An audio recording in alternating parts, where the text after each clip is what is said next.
నిద్రపోయే ముందు 11 మాటలు శివనామం చెప్పి పడుకోమని చెప్తారు.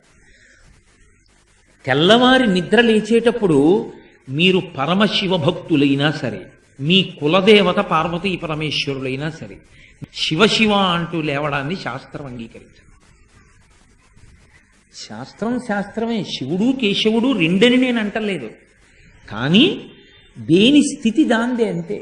నిద్ర లేచినప్పుడు మొట్టమొదట నోటి వెంట పైకి రావలసినటువంటి మాట ఏదో శాస్త్రమే నిర్ణయం చేసింది.